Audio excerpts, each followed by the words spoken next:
We have returned. And tonight's going to be an interactive one. Welcome, Will. Thank you for joining us. Thanks for having me, as always, on the new Wandering Wolf live channel. Y'all ready? I just subscribed today. So anyone listening right now, you got to subscribe to the new channel. The live shows have moved, right? It's a hoot. I like that. Yes. Yeah, we are going to be moving over. We've decided that we won't be streaming to the main platform anymore at the end of this month. We're gonna pull the cord. We're gonna pull the rip cord, and we're just gonna be on the main channel, Wandering Wolf Live. And I will actually enter that into the chat real quick. Nice. So I shared the right link by sharing the one that's Wandering Wolf Live, correct? Because I shared that to my Instagram. Yes. Perfect. Let me make sure I'm doing this right. And we're talking Yes, sir. ancient Sulawesi in Indonesia tonight, which I'll be the first to tell you, I don't know a lot about, but I know enough to know that I'm excited to get there someday, whenever that happens. We've been talking about making it happen for a while. But we're talking evidence of humans on this island in Indonesia dating back to possibly 1.5 million years ago. When I say humans, I mean some type of hominid, right? Not necessarily Homo sapien, but people. And cave art, megaliths, it's quite the place. Yeah. I think it's okay to it's okay for us to say that we're going there. We're just avoiding giving exact dates, so we don't get murdered when we step out of an airport or denied entry. But we're going to Don't want any stalkers. Yeah. all of Sammy's stalkers won't know. I don't want any more. And then what do we? So that's what we're going to figure out tonight. We know that we have what would you say, like a handful of places we know we're doing, but we would love to have you guys. I may fold under interrogation. This is. I almost threw that up there too. It's true. I might. You just give me a drink and get me talking. True. Good thing is, like, don't really drink anymore. So, yeah, I'm just a talker, I guess. Yeah. So the key is to keep me from getting caught. So that's why we're not giving dates out. But yeah, we're gonna try to bring in get you guys involved a little bit here tonight. We're gonna be pulling up some fun stuff. Will already has found some things on Google Earth, I think, and then we've been looking at ways to get around, because that's going to be part of the logistical challenge that we're going to have to figure out, of specifically getting around Sulawesi and transportation.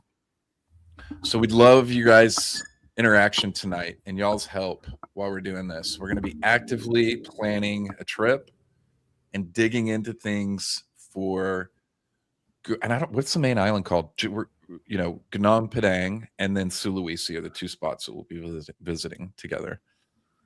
But yeah, we're going to be looking up transportation, sites to visit, and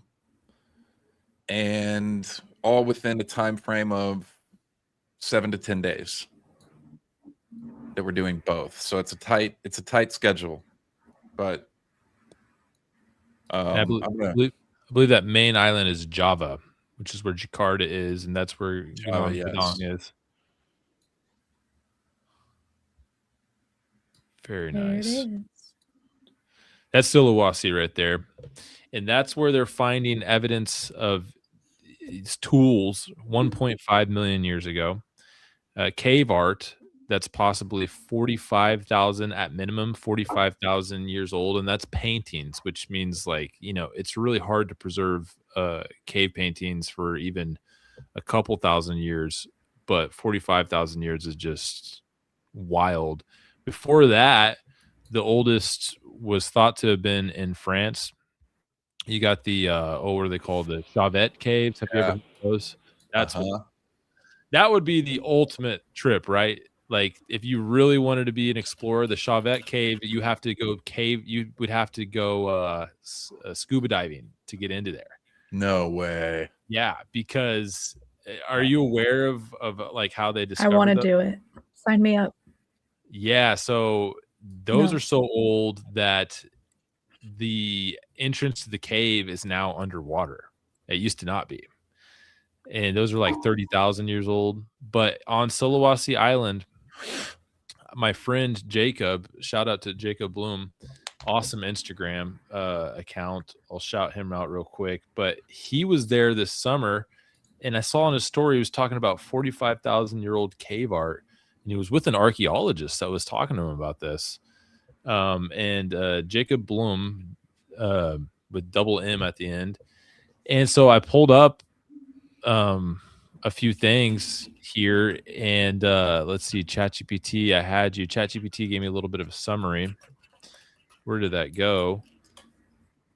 And so at least newly dated paintings at this site, at least 45,000 years old, making them the oldest known representational figured artwork in the world. So there might be like little scratches that you see, you know, or more primitive like depictions that are older, but this is like a clear representation of something. And then a second painting that they found nearby, at least 32,000 years old. And a lot of people will ask how they get datings on these things. The way I understand how you get datings with like pigment is you actually will look in the soil layers for like ochre or something that they use to paint this with, whatever they use for the pigment. And if you're finding little bits of it scattered about in a certain way that archaeologists can identify and be like, oh, these are definitely scattered bits from their paintings. You can then date that layer of soil because there's going to be organic material in there. I don't know if that's how they did it at this site, but paintings are a lot more easier to date than carvings. Carvings are, you know, anyone's guess unless you can, you know, do some serious investigators, some type of clue. But paintings are a little bit easier to date. So, can you bring that map up again? We were looking at, because I want to give people an idea of like exactly what this is going to take for us traveling around through. Go to satellite view, so you can see that in the bottom, in the middle bottom. See if you can change that to satellite. Yeah, you see how wild it is in some of these places. So this, if you want, I can pull up. I got a little. The Leon Tadong. Here, I've got a Long Tadong cave. Do you care if I share my screen real quick? Yeah. I got something. Here, check this out. There we go. So I think I got mine up. I don't know if am I on stage? Oh, sorry. So Mike, you were saying this national park right here, right? Yeah, so that's the national park, and as you can tell, there's no roads, right? So I think there's a road up to sort of into the center of that area that we were just at, Laura Lindy, where the marker is there, that red marker. But these other sites, it's not like there's like a highway going through this area, right? You know, I'm not seeing any roads. I'm on the same map as you, but with it looks like the closest we're going to be able to get is an area called Sedona, which is to the northeast. Right here, this area. And so from there, we're going to have to figure a way out into the jungles here. Because are there actual megaliths in the mountains over here in this national park? Yeah. Wow. Yeah, so the sites, the megalithic sites are all inside of the park area. Like, so that site there. And then the other places that are further south that are marked on the map. Yeah, you got like Pokikia right here. Yeah. With some of these amazing megaliths. Look at that. Massive jars. Oh my goodness. So this is going to be a primary focus for us when we're over there, is getting these. So cool. Pokikia and some of these other sites. Wow. Fields of jars. Where we're going to have to figure out our transportation stuff and things like that. So this will be really interesting. That guy had sandals on. So I'm assuming this isn't going to be, maybe we just aren't seeing it correctly. Well, I don't know. Those look like Tebas. This place. Those aren't just any sandals. True. This place, I think, is going to be, this place will be easier. Pokikia. Like, this is like in a little clearing where there's farmland. That one has a road to it. There's a road. But if you're finding stuff out here and this stuff, that's going to be like, we need a guide to not die. We're probably going to have to get a guide anyways when we're over there, just for transportation. I don't know what renting a car would be like and driving over there. Right. The thing is too, like, I usually don't I avoid mosquito repellent. I'm probably going to wear it here. Probably going to wear it on the island of Sulawesi. I'm gonna have to like shower in mosquito repellent. I usually don't wear mosquito repellent either. Let's get some of these comments. You guys are getting some good questions aside here. Let's get some of these comments put aside, and we'll answer them here in the next 5-10 minutes. We're gonna start engaging with you guys. So if you have questions or you have information that you want to drop in chat to help us, please do that. We're gonna stop every little bit and engage with you guys and get some of this on screen. Nice. I kind of, as we're going, I really want to build out Google what are they called, like little lists that you can create on maps, like you know what I'm trying to say here. I'm gonna highlight all the spots that we're talking about, so we can share that with people too. That'd be great. We'll do another one of these too as we get closer. I think people would like to be involved. I don't know. Maybe you guys would. Maybe you guys hate it. No, I think they'll be excited about this one. Maybe this is boring. Indonesia, there's actually a lot to see in Indonesia, beyond just like the places that people. I know that the island of what's it called? This actually might be Malaysia. Also has stuff, but Brunei in Malaysia or Indonesia? I'm looking, but I know there's cave art there as well. Actually, all throughout Southeast Asia, incredible Brunei, cave art. Just the bigger island, just to the west of Sulawesi. Gotcha. Yeah. Looks kind of fancy. But even small and wealthy. Getting over into Java and getting from like Jakarta to Gunung Padang is a journey. Yeah, you got to go by this gigantic volcano and put that up on screen. Have you seen that? Pangrango? Yeah, look at that. Oh my goodness. Is that the famous one? I know there's a lot of volcanoes in Indonesia, but I guess the Bali has some big ones as well. But so here's Gunung Padang, and then that over there is that volcano. Yeah, there's not a lot of civilization around, is there? We got enough questions. We put some stuff up real quick. See where we're at, Sammy. Yeah. We got just cut out. We got some gift memberships too, I think. We've got hello Gollum from Paraguay. You have to say his whole name, or it doesn't. No, count. I just say Gollum. We'll say Gollum's half botched circumcision from Paraguay. I remember you. You're from Paraguay. I swear to God. Do you guys ever run into? Do you guys ever run into language barriers during your travels?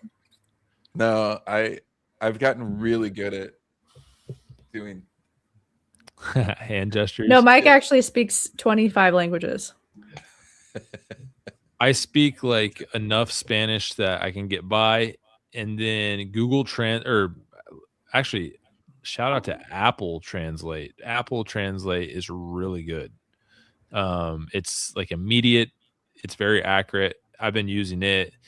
If you want to go real fancy with it, you can put some Apple iPod or AirPod 4s and ups will do like auto translation.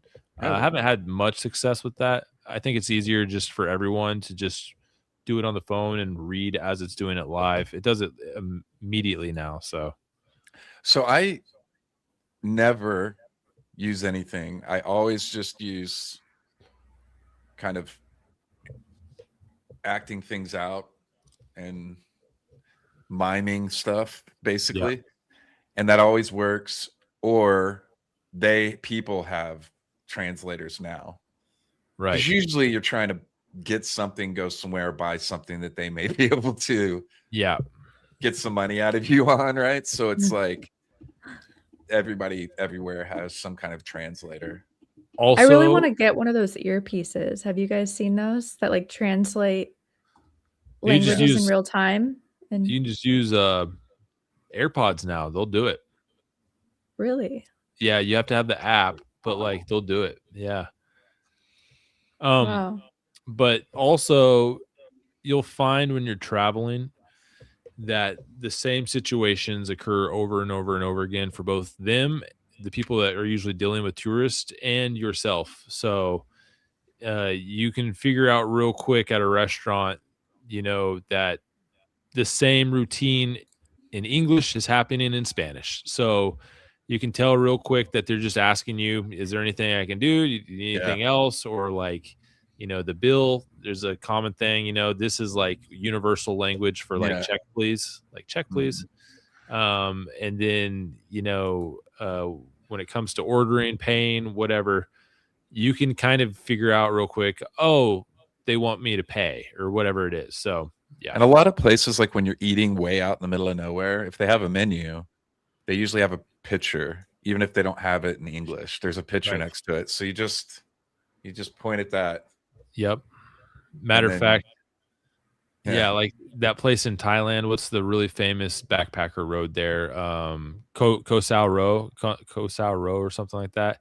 It's like where all the backpackers go, and it's just like a tourist trap, but it's been the backpacker hub since the Vietnam War, because they were the first ones to be like, let's put pictures on our menus and translate it to English. And so all the GIs that would go to Thailand for, whatever reasons during that war, they would go to that road because everything was in English. So, that trend spread everywhere. And now English is basically the universal language. Even if you don't speak it, they usually have some type of translation, at least in the tourist places. So, yeah, most people want American money, so they've learned how to communicate. Right. At least in regards to like what they're doing or selling or whatever, right? Or service they're offering, which is, I don't know, that's pretty cool to just be able to go anywhere in the world and figure it out. But yeah, like you said, Will, most people, it's like you have kind of all the same body language for specific things. Yep. If you got to pee really bad, just hold your crotch and dance around. Yep. They know. Exactly. Just go pee pee. Pee pee. And they know. And then they charge you. If you're in Egypt, then they charge you to go pee pee. Mexico too, about 25 cents. Yeah. Usually. You can rack up if you have a little bladder like me. But or you just do what I did and say, I'm sorry, I have no money, and you go pee anyway. Right. So I did that in Egypt once. I just walked by everybody and I just started peeing, and the guy just sat there talking to me in my ear the whole time I was peeing. I mean, he was right here. I was like, bro, like, I'm like peeing. Let me finish up here and we can talk. Yeah, I guess we don't have that issue in the women's restroom because we have private you got a door. stalls. If you're lucky. Yeah, do the pee-pee dance. Yeah, maybe we should do. Dude, this is great. I should do a mime school of language. This is gonna be my next big thing. He's gonna do a course. What's the most popular food in Indonesia? Nasi goreng, which is Indonesian fried rice. I love fried rice. We're not doing a dig. We're doing a filming trip. We're going to be going and exploring and going to these sites, filming them for our respective channels. Maybe we'll do some live streaming. Maybe we'll post some things on social media. I don't know. We might get crazy and do all of that. Who knows? Sure. We might get lost and you'll never hear from us again. Indonesia, I have not been to. When I go to Asia, I usually go to Thailand. I went to Vietnam this last time, which I'm trying to go to Vietnam again. I really liked Vietnam. Vietnam's amazing. I want to go to Vietnam so bad. Vietnam's cool. It's really interesting. But I did an overnight train in Vietnam, and that was rugged. Yeah, I did too. I did Da Nang to Hanoi. So 17 hours. North to south? Central to north. Okay. So, and it was the sleeper train. And same. I did get a little sleep. I usually don't, but it was nice being on a bed. I will say that was nice. And I got lucky that I was in the room with like some cool young Vietnamese people that knew a little bit of English. And like, I mean, by young, I mean like in their 20s. So we all talked for the first 7 hours of it, right? And then everybody got tired and went to bed. But it was cool. You wake up and those trains are so old, those stations are so old. I love that. It feels like you're in the 70s or 80s. It's all clean, very clean. Mine was not. Thing. Yours wasn't? No, I was on the end, my cousin and I, and it's 4 spots beds per sleeper train. So we bought all 4 because they were like $20. Right. So we had the whole cab to ourselves there. Anyways, it was on the end next to the bathroom, which was overflowing and non-functional. It was disgusting. Ooh, yeah. And then a bunch of European tourists were hanging out at the opening of the door there all night, drinking and smoking cigarettes. So that's a good spot right there. Yeah. That's what Frank from Always Sunny would say. I just want to live in squalor and filth. Frank from Always Sunny. Does he really? Yeah. He was Frank from Always Sunny was a millionaire that chose to go live with Charlie because he wanted to see what it was like to live eat cat food. Yeah. I think that's an actual quote. They're night crawlers or two. Yeah. But no, yeah, a country can be as clean as it wants to be, or like the society can be, as clean as it wants to be. But if the toilet's overflowing, because of something broke, there's not much you can do. It's going to get shitty real quick. Well, on that note, let's start with the beginning of our trip and look at Jakarta to Gunung Padang and see if it's better to go by train or car. What do you guys think about that? Yeah. Also, if you guys have not figured out, my internet is being real moody today. So if I dip for a second, you can take over what I'm doing. Okay. Kick me off. Let's see. So I think the closest place that we want to get to is Sukabumi. I think by train. Sukabumi. I see that town right now. Yep. It's a 3-hour train ride. See, this is actually my favorite part of traveling. Yeah, I was about to say, zoom in on Sukabumi. Let's see if we get is there a plaza there or something? I want to see what like the central looks like. I love random towns when you have to get somewhere. This looks good to me. You're just walking around and they're like, what are you doing here? Yeah.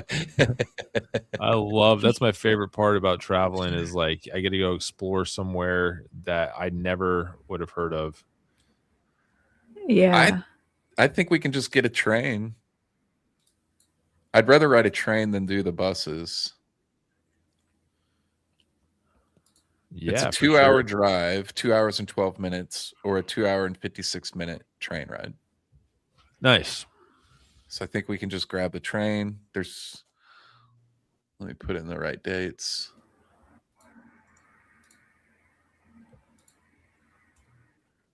It looks like they have 2 trains a day that go that route. And then from Sukabumi, we can get a ride out there to.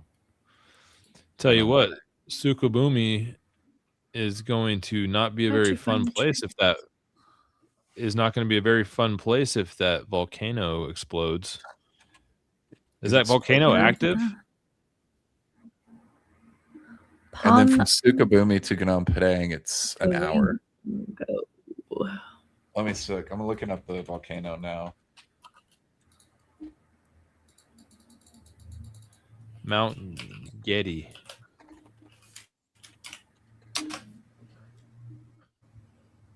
Java has 34. It is non-active. Okay, that's good. Because if that was an active volcano, some of these little towns around, I'm like, how are they still there?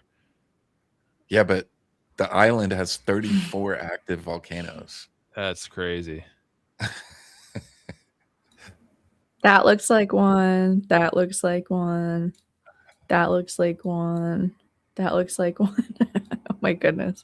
Well, at least the one right next to the town isn't.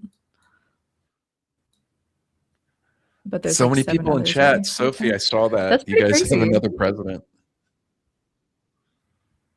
That's crazy. You guys, things are going off in Peru. Mexico has active volcanoes all over the place around Mexico City. Yeah. Volcano, the Papo, and then the one that starts with a T. But Papo is very active. And in fact, they had to evacuate Puebla and Cholula like a year and a half ago because it was getting pretty active. That's the one the conquistadors climbed to go find sulfur for their to make gunpowder, and supposedly that's where the conquistadors that did the journey saw their first glimpse of Tenochtitlan. And you cannot just go climb that now. That's not, you would die. Like, it's very active. So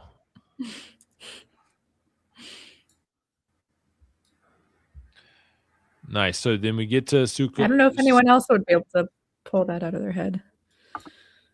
Nice. You found it right there. So Sukabumi. And then I'm guessing from there you take like a car from Sukabumi to another hour to Gunung Padang from Sukabumi. So do you rent a car there, or do you hire a taxi? Hire a taxi, it looks like. Yeah. Oh. Sick. So right now we figured out some of the flight stuff, but it looks like when we get there to Jakarta, what we'll be doing is doing a train out there. How did you find the train? Because when I look this up, yeah, let's see. It does not show a train option. What do you got? Are you on screen right now? So you want to do Jakarta to Sukabumi. Oh, that makes sense then. Okay. Sukabumi City. There we go. I just had the wrong destination in. And then select train. And then you can pick a time.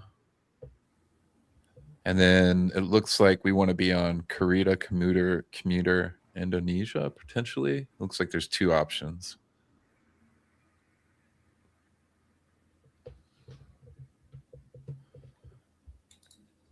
And then it looks like we can select English translation on that site and then pick out our tickets.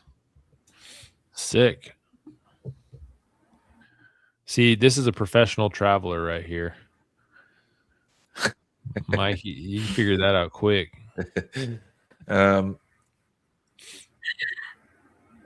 KCI.id is the website. And then you can download an app. We can just do it through that. And then we have it on our phones. Uh-oh.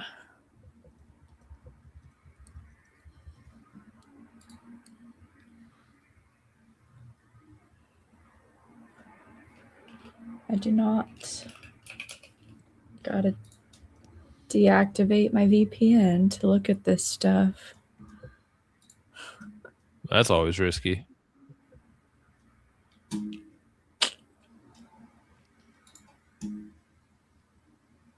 Whoops. There we go. They got a route map. Let me share. Oh, nice. Let me share mine.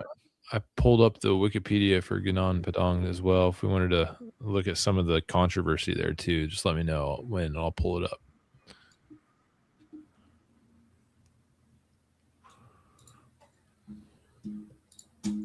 This looks like a local map.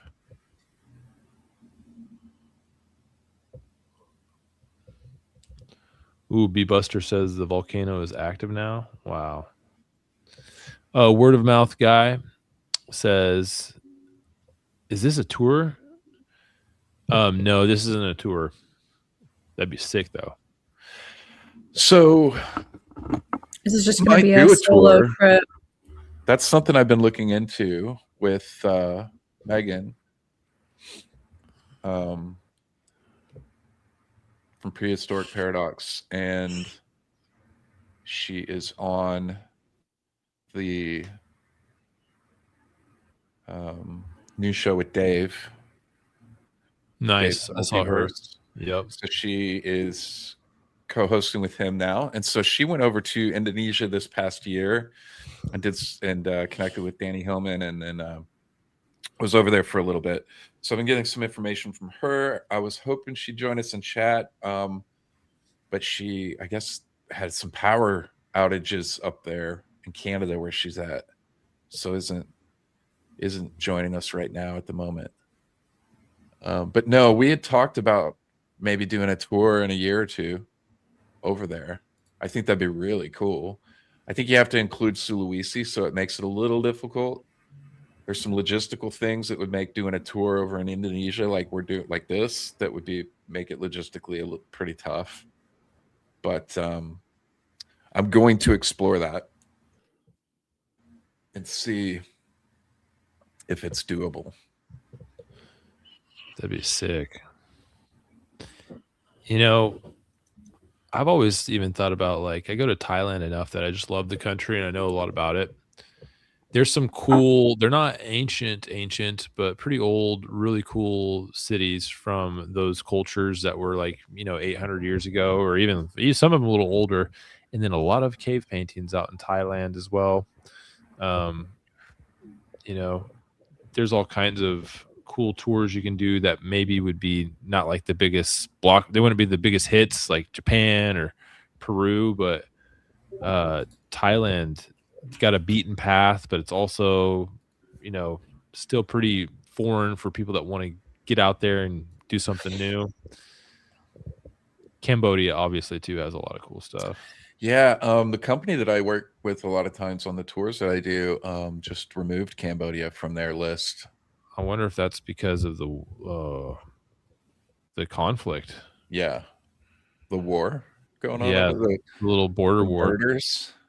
The yeah, probably not the best. Like, there's a whole bunch of cool sites up in the north, and I don't know where all the activity is happening as far as like any on kind the of border. combat. It's on the border, but one of them was literally at an archaeological site that both of them claim. Yeah, so that site, I actually have a video out from that site. Oh, that's right. And let me see if I can find that real quick. I'll pull it up for people. Because it is that place is incredible. Pretty sure it got mortared. I think there's dudes with machine guns. Yeah, and which sucks because that site, hopefully nothing happened there at that site, because and for whatever reason it's escaping Well, it's my important memory. it's a really important site for both Thailand and Cambodia. So yeah, hopefully nothing happened. Priya here.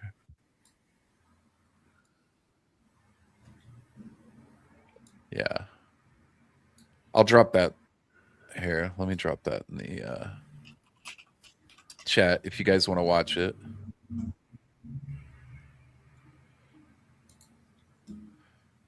If you guys want to watch that video, I just posted it there in the Very chat. nice. And that is a really cool location, but it's up there on the border between Thailand and Cambodia, and they both claim it. When I was there, it was under Cambodian control. And it was quite the experience getting up there. First of all, just getting out there, it's so far out, and then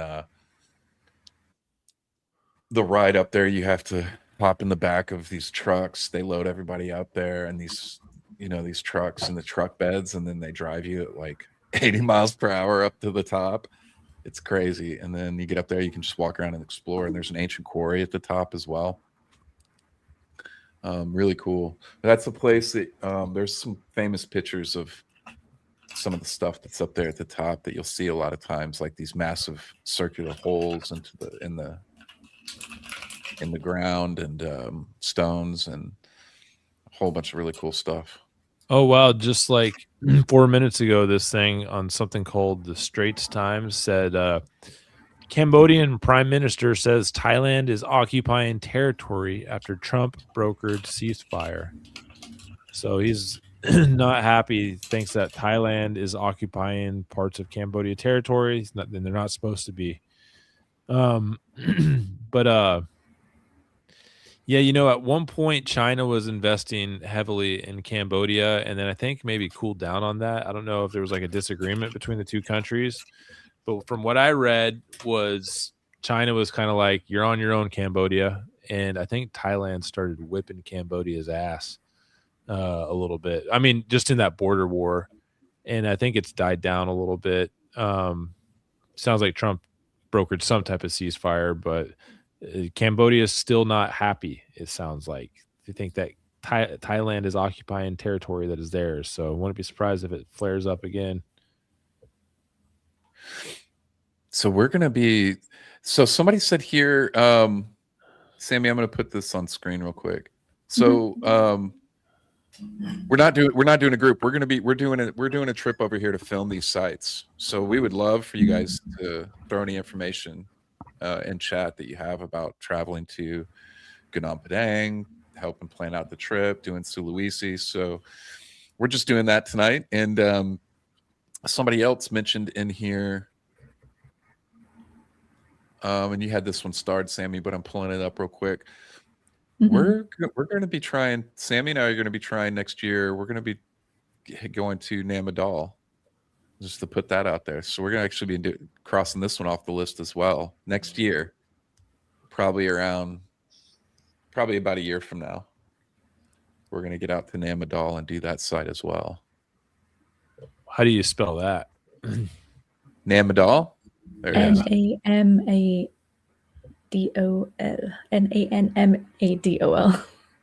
I do want to say too, I think of this is just a cool opportunity for people to see the process of which to plan a trip like this from someone who has planned trips all over the world many times. Right now, we've got figured out. Cool, we kind of have our flights and stuff figured out. We're starting in Jakarta. We figured out we're going to do a train. I think that's going to be the best way. We're not going to pull up our place. Yeah. So how are we going to? Yeah. So maybe let's get back into the sites. And how are we going to get from? Let me share my screen real quick. Jakarta to Sulawesi. So we'll have to fly. Okay. That's a good point. While you're doing that, Will, I'll look up flights. So I got curious. Sammy, could you put my screen up? I want to show everybody this. So this is different. This is the island that Nanmadol This is crazy, man. I had never heard of this before. This is a little island out in the Pacific Ocean. You're going to go there, Mike? Yeah, we're going there next year. Dude, so check this out. On this Google Earth, somebody took the time to do like a digitally recreation. So this is like what it looks like. Like this has clearly been man-made. Probably was like fish ponds or something. But then somebody made this. Check this out. This is what they think it looked like. So and here's then also that right there. Look at that. Something I want to point out is some of those pictures that you were bringing up. If you look at the structure of the building, those blocks and things, looks like. I mean, it looks like Gunung Padang. Yeah, it does look like Gunung Padang. That's cool. Yeah. So we'll be flying.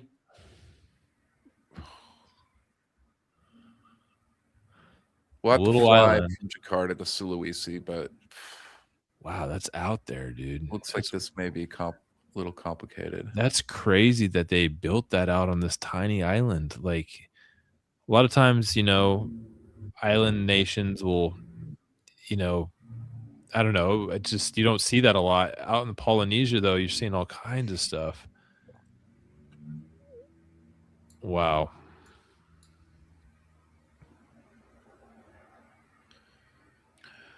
All right, I figured out the flights. It says it's a 5-hour flight. How is that a 5-hour flight? It looks so close. I got nonstops, 3 hours, 2 hours and 20 minutes.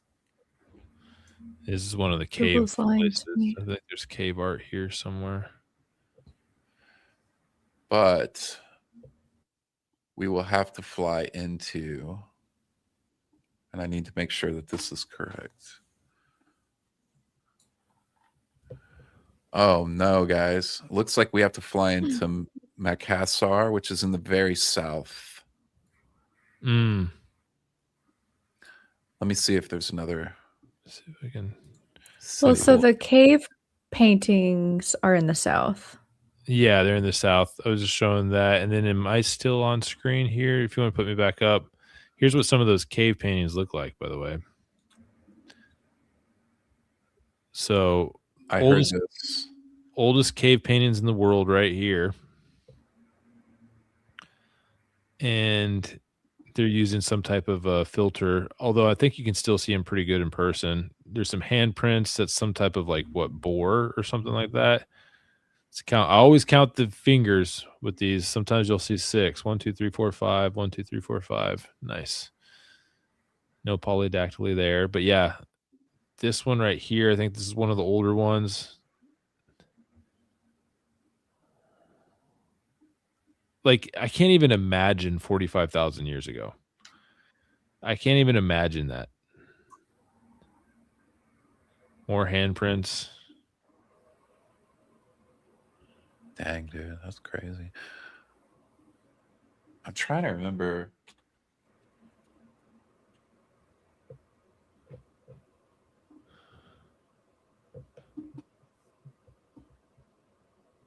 Yeah, that's truly like unimaginable amount of time. This is interesting. So this is how they dated it. So it found like these deposits of, I don't know if it's like calcium or something, over the paint. Like they were over the paint. And they weren't painted. And they were able to date that with uranium series dating. And that's how they got 45,000 years. That is cool. That is really cool. So I've been to that site, Cueva de los Manos. That's more accurate. In Patagonia, down in Argentina. Those are anywhere between like 10 to 13,000 years old. I think are pretty similar. I think pretty old, but I don't know if they're that old. That's what it's saying here where I'm looking right now. Really? Dang, that's super old. Was it just that people have been occupying there, or those handprints themselves? It says executed between 13,000 and 9,500 years ago. Wow. Yeah, that's crazy old, man. I feel like, yeah. Which is wild because it's not really, it's not a cave. It's the side of a cliff that goes in a little bit. Yep. But very arid. Very arid. And so just well preserved down there. I spent a lot of time on Google Earth at that site, and I want to go hike that canyon. I feel like there's got to be a lot of stuff in that canyon where you're talking about in Argentina. Dude, I would do that. For sure. Sammy, you got anything to show? I don't think at the moment. Let me see if I can find some stuff out here.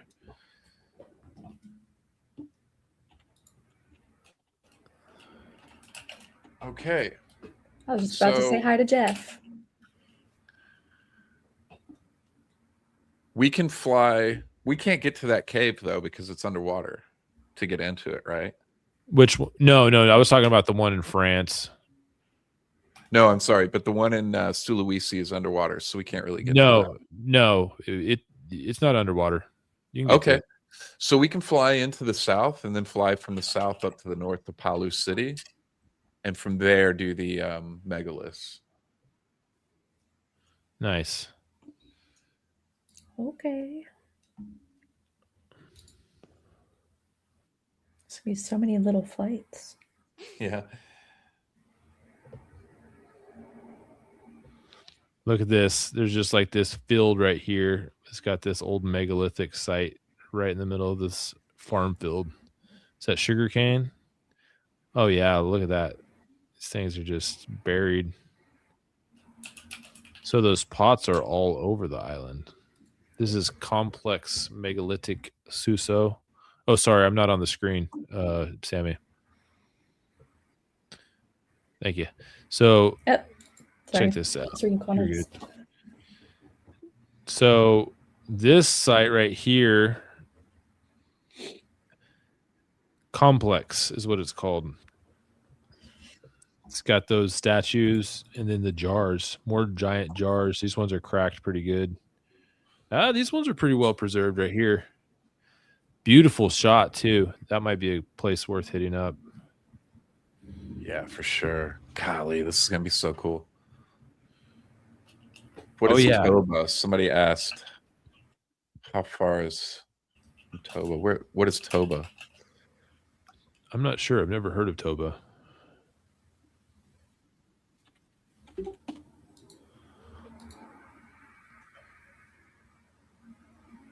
The volcano? Wow, look at that, Mike. Yeah, dude. So we're going here. Look at that one in the back on the ground. Yeah. To the left. That's sick. That circle right there that's amazing. So I guess this question, super volcano. We will be, I'll look it up real quick for you there.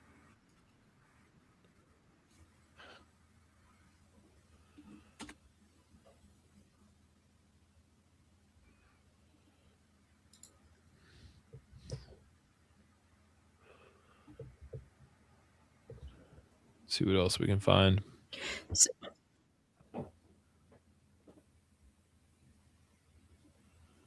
This is unrelated to what we're talking about, but Sophie, the chat has two different settings. So if you're seeing the chat look different on one screen compared to another, one might be top comments and then the other one might be all comments or something.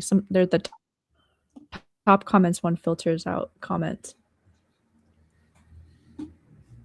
And we won't be near Toba. Where is that? It is on a different island. Malaysia. Okay. That is a different island, yes. Wow, some of these old pictures. Look how big that statue is. That head right there. Good grief. Yeah. So we gotta see that. Here's a different angle of this, so Mike. Cute. So I'm sure there's stuff inside that like vegetated area of the national park, But when you click on the actual national park marker, it's just showing a lot of the different ones we've already seen around that island. And so a lot of these it's not going to be easy, but we will be able to like, there's like little farm communities out there that I think there's going to be roads. That is crazy. What is going on there? Oh, this is probably those little, these are like little animal depictions right there. Whoa. This is a dolmen. I don't know if that's set up by them or what's going on here. That is cool. Yo, I want to see that. Yeah. Wow. All right, I think I've got our schedule pretty much laid out. So that's going to be a whole day. I think that looks like a really big park. Oh, that might be 3 days. That might be like separate areas. Those might be that park in general. I think encompasses a large area. Oh wow! So cool. Okay, we haven't clicked on these ones yet. We're gonna be doing a lot of traveling, flights and trains. These guys got motorbikes. That's my dream. It's like pretty dangerous, but my friend Jacob, the guy I was shouting out earlier, rode from Oregon down to Patagonia, and I've just always been so cool. So living in vicariously through him, and he did it he's gonna do it in Indonesia as well. Actually, he has done it in Indonesia. Wow.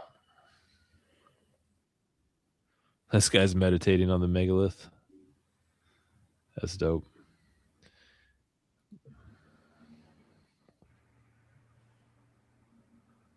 Gigantic. Here's another good shot of those little animals.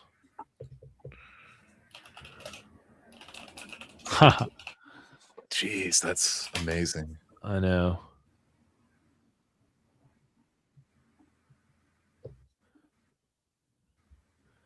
Sweet. Let's check out Lake Poso. Like they have little owl faces. See what Lake Poso is all about. Siuri Beach.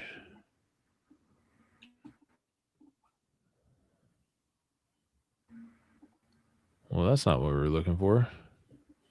Let's see here.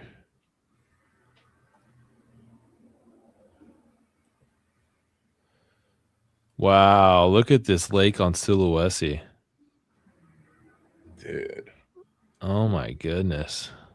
Yeah, everything looks so beautiful. Yeah. It's a paradise. I occasionally I'm known to go fishing in foreign countries. Like I'll hire a guide whenever I can and go on a fishing trip. I might have to do that in Asia this year. I've been wanting to catch a Mekong River catfish ever since I saw this picture of the world record. And so I've been thinking about going to the north of Thailand.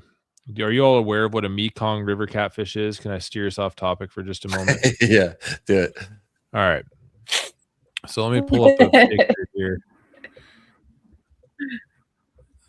Let me just show you the world record Mekong River catfish. All right. Gonna change my screen. You're gonna have to put me back up on there because I don't know how to just. So I think you're gonna have to put me back up now, Sammy. Okay. Look at this thing, man. Yo, this is what's swimming in the rivers. That's huge. Between Thailand and Laos and Vietnam. Look at that one. I would be freaked out if I was swimming next to it. For sure. That would kill a kid. That might, I mean, if it grabbed a normal human and it just decided to drag you down, look at that. Yeah, that would. Thing's bigger than a shark. And catfish are aggressive too. Like they can be like, they're not just scavengers. I'm pretty sure they're like the Mekong is a predator. Like they'll go grab things. So terrifying. Oh my God. So I've been wanting to catch a Mekong River catfish for a while. Just a little side quest for you all. on side quests. I don't only do stuff about history when I'm out there traveling. I'll go on little side quests where I go try to spot some rare animal or catch some fish. I need to start a second channel. I actually think I'm going to start a second channel, put all my non-AI history stuff on there, just kind of miscellaneous, whatever I'm up to. Yeah. Catching in Mekong River catfish with Will Brown. Outdoor Adventures with Will Brown. Yeah, there you go. World Outdoor Adventures. The original name of my first channel, or my channel now, but I changed it to Incredible History. The original name in my first video ever was Wild World. So I might just call it that, Wild World. Go back to the OG name. There you go. And just post whatever. That. If I feel like debunking mummies, post it there.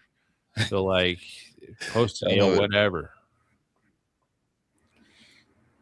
Okay, Kia. What is that? Pedro says, we need a bigger boat. Exactly. All right. I'm not going to pull it up, but I found really awesome stays in Suka Bumi. Oh, we got the great and powerful Raul from Pillars of the Past in the chat right now. What's up, Raul? We made it. We got Raul leaving comments on our live stream. I know. This feels big time right now, dog. Let's go. We tried. I'm just gonna put him on blast here. Yeah, we tried to get him to come, but he said that he probably wouldn't have fun with us. We're all a little weird, and that we're not cool enough. He was like, yeah, maybe call me when you get on Rogan.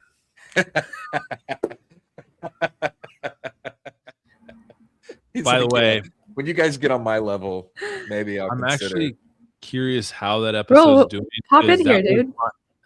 I'm actually curious how that was. Yeah, come on up. I mean, I'll let you all invite, but that would be fun. But I'm actually curious. Sending them an invite. Shots fired. Yeah, get him in here. I'm actually curious how that episode's doing on Joe Rogan, because I'm not kidding. I know it's like my boy, that's my friend, but it was my favorite episode Joe's done in a very long time. Because I don't know, I don't really like the comedians and manosphere guys that are always coming on. I mean, I don't mind them, but Raul's kicked ass. And if you read the comments, everyone was saying the same thing. They're like, finally, we get someone interesting. Let's see here. Yeah, Raul has 3 million plus plays on Spotify, his episode. So amazing. That's pretty good. Welcome to the party, pal.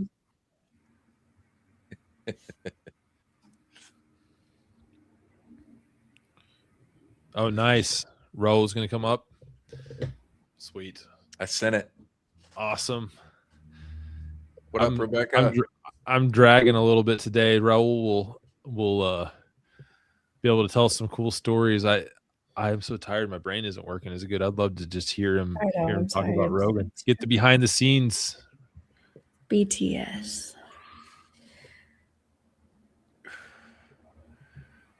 Yeah, if you're still watching, Raul, we're just sitting here dropping oh, there he is. Oh. Got a screenshot this one. Everybody smile. What is up, dude? Cool. I just saw the little live symbol and I was like, no way, let me go see who's on here. And Will's on here, so we scheduled this a couple weeks ago, right, Mike? Yeah. Because we were just wanting to do a fun Indonesia chat. And yeah, man, how's it going? Can you hear? I'm hearing a lot of feedback. I'm hearing, let me jump off and come back in. Okay. All right. Well, he's waiting, and actually, I'll probably double repeat myself, but because I want Raul to hear this too, so we can talk about it. But I've gotten a sneak peek at his next video, his first post Rogan video, and he's got a new. Well, it's not new. he's got a format that he's doing. Raul, I'm talking about the sneak. I'm not giving anything away, but I'm just telling people, I hope it's okay, that I've gotten a sneak peek of your next video, and that it's really good, and it's full of like amazing, unbelievable landscapes. Can I tell them the elevation you were at? Yeah, absolutely. 14,000 feet. 14,000 feet, and so higher than Cusco, higher than Machu Picchu by a lot. Wow. And what's double Machu Picchu. Yeah, almost. Yeah.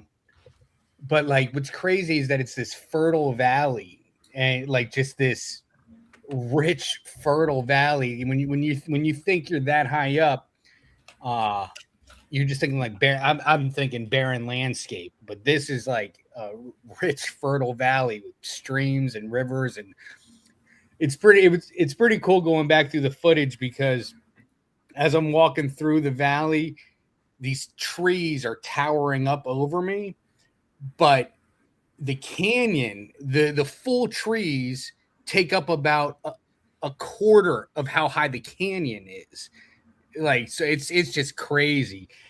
And I mean that this one site is over 250 gigabytes. Just this one site of footage. It's crazy.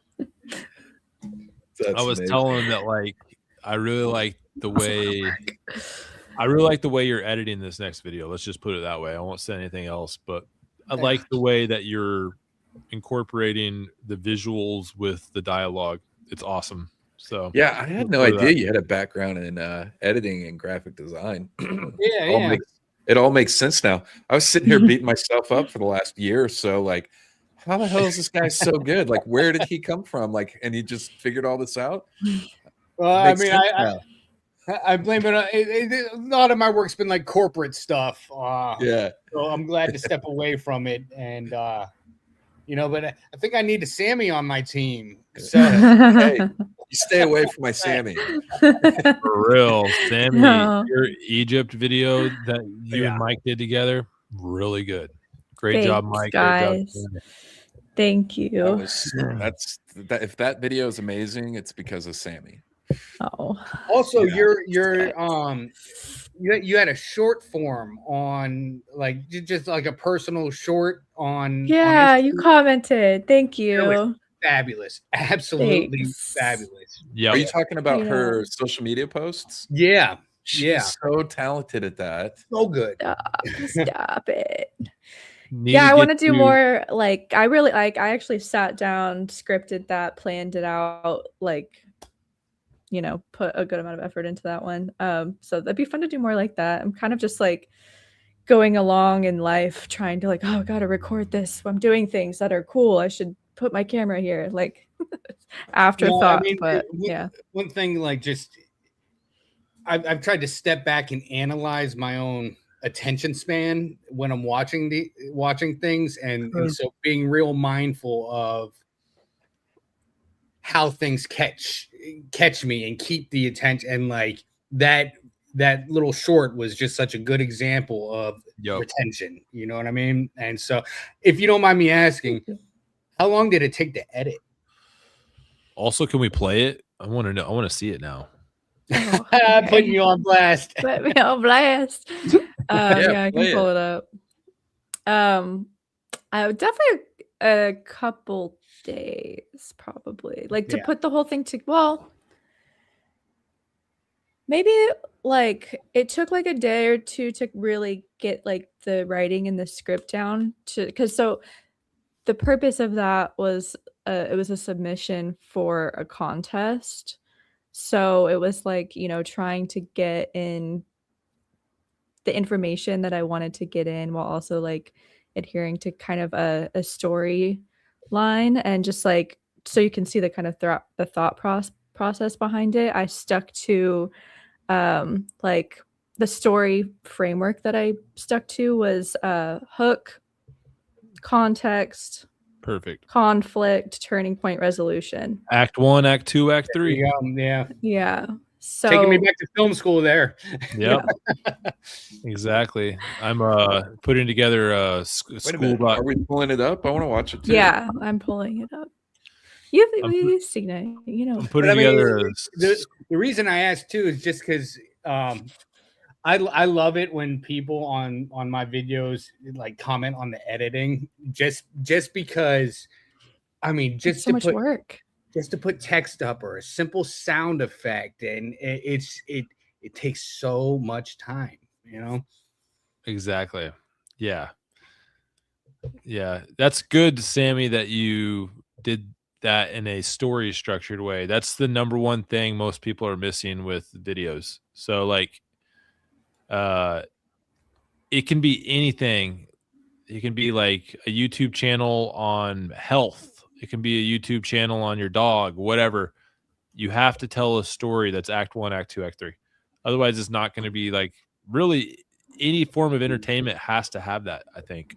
Yeah, it's so ingrained in us subconsciously at this point too, since it's like, you know, I mean, Pixar they have like 22 rules for storytelling, but a lot of them kind of follow that for like just from the earliest movies and shows that we've watched as humans. Like that's just been what we've picked up on, I think, in a subconscious way. But I call it I'm like putting together this course for script writing and all that stuff. Oh, nice. I can't wait. Go ahead and play this. I want to. okay. It's good. 5 was the year that I took the biggest risk of my life.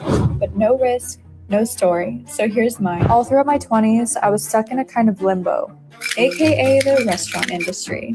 At 22, I was studying fine art at the community college and dreaming of the day that I could quit serving to become a full-time creative. On a sunny day in Tucson, I had a table of 5 older ladies who were celebrating their friend's retirement. I remember telling them that I would be retired by the time I was 30. They all laughed, but I was serious. What they didn't understand was that I had a passion and serving them just wasn't it. I believed that if I could be living my dream by the time I was 30, that would be my retirement in the system that they grew up in. Fast forward a decade, January 2025. Not just the year that I quit bartending for the 3rd time as a 31-year-old, but the year that I found my purpose in the most unexpected of places. The year that I bet on myself and went all in on being a multi-passionate creative. I didn't have a lot saved and I had to make a lot of sacrifices. I took one day at a time and I built a foundation. I started collaborating, building community, and helping connect people to our shared humanity.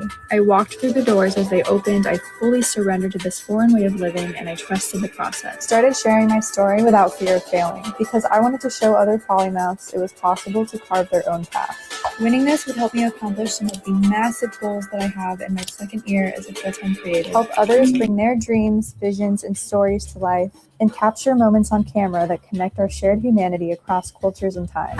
Because in a moment where the darkest parts of our world seem to shine the brightest, we all need to be reminded of the beauty within humanity. This year, you might find me in a couple new countries if I can pull it off, taking risks to grow as an artist, continuing to keep that promise to my 22-year-old self, and maybe even getting to inspire those who doubted me along the way. 2020. That camera angle, So great opening camera angle. It scratched every like sensory itch with the transitions and the sound effects. Like my favorite is the bar seat, the shaker where you pan out, it's the phone. Like I love that. Even the sunlight coming through the window at the very first scene is like, it just felt like very like cinematic. It was good. Thanks, guys. That's solid. I always appreciate, like you said, Ro, like the just knowing how much work goes into editing stuff like this. So it's like when you see it, you know, if you know, it's like you pick up on all of those subtle sound effects and transitions and I think I talked to Mike. Mike, I think when I was down there with you, which was awesome. Me and Mike got to hang out down. That was so cool. Twice. But I think I had literally just seen your reel that day, and I was like, yo, Mike, you've got a gem, man. Yeah. He did. I remember that. And I remember that exactly because we were walking down Lavaca on our way to that show and talking about what a badass Sammy is. And yeah. Well, and it's It's funny because I'm just sitting here like listening to you guys tell your stories about all the places you've been, and I was just sitting here a couple minutes ago, just like I'm just getting to sit here and chill with these fucking guys. They're so cool. On you. Yeah, no, we need to pick your brain. Now you all just need now you just gotta make Wandering Wolf the Anthony Bourdain of like historical travel. I think that would be that's sick. the goal. That's the vibe we're know. shifting into. I think that Egypt video really I told Sammy that Egypt video encapsulated what I've been wanting Wandering Wolf to look like since I started, but didn't have I don't have Sammy's skill set. Well, you've always had the vision for it still. You've had glimmers of it. Like your Bolivia video had like very Anthony Bourdain vibes. That was a couple years ago. And yeah, like you found the right fit with Sammy here. That's awesome. Well, and this is okay to say. Sammy is the new producer for Wandering Wolf Productions officially.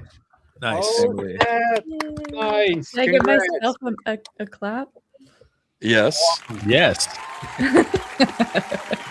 Congratulations. Yay! Congrats. She's the official producer for 3 Wandering Wolf channels. Yes. Damn it. So there's no way to steal her now. Get out of here. God, I know. We'd be so busy. One advice.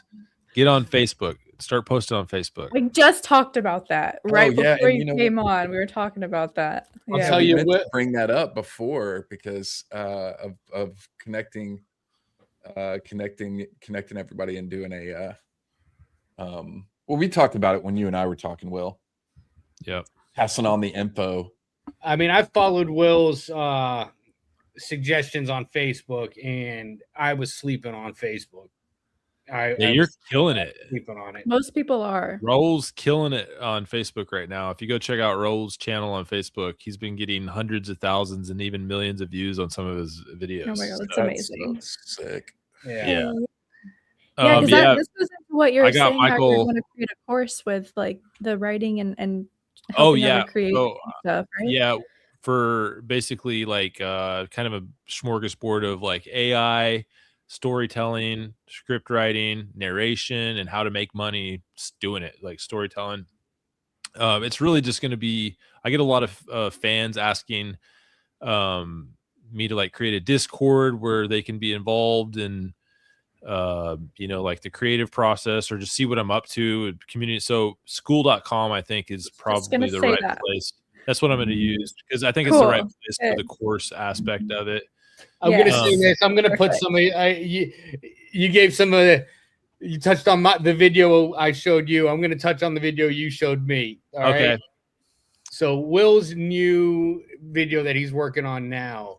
I mean, it is the level of professionalism that is coming from his work with AI generation is, I mean, it's so cinematic and it tells the stories. I mean, this is why him doing a school thing would be so helpful.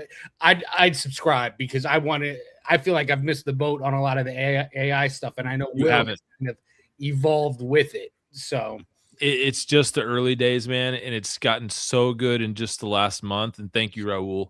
It's gotten so good that like a lot of the people that are like, AI slop. Yeah, but at some point it's going to be not slop anymore. Like it's getting really. What you're really putting good. out isn't slop. Like you can tell the level of detail that you're putting into it. I know it'll be in 6 months even better, but I enjoy watching your AI videos, and there's almost 99% of everything else out there I don't, even the ones that are like I agree with that. Thank you. Here's the thing though. This next video is I'm going a completely different angle. It's gotten so good. It's what I'm doing is cool too, and I'm proud of myself for what I'm going to do with this video, but the technology has gotten so good that I've decided my next video after this video, I'm going back to the Spanish versus Aztec, and I'm basically making 2.0 because it's that good. Because for those that don't know, my Spanish versus Aztec video is my most watched video of all time, and it's the first AI video I did. And it's cool, but that was like 6 months ago, and it's gotten so good that I'm like, I have to circle back and do that one again, like with this now. So it's called a Kling 3.0 is what I've been using. It's amazing. They have actor dialogues. Like, I was just gonna say, it's like the characters are telling the story too, you know, which is just and the movements are in sync. There's none of that lag and glitching that used to be there. I mean, it's it's an awesome new format, man. Can I show you a little sneak peek of it? Oh, yes, snap. Please. Let me see Wondering if I can. Wolf exclusive. Yeah, you know what it is too, because like anyone, like, you know, anyone can make an AI video, but without your storytelling and without your research and without your voice and everything that you do to put it together, like I mean, that's what no one else is doing what you're doing, because what you're doing is just like such a unique voice of your own and skill set of your own that, I mean, with me, I just like, as visual and as much of like a 5-year-old brain that I have sometimes, it's like I want to watch. I can't just listen and imagine. Like it's so helpful to see.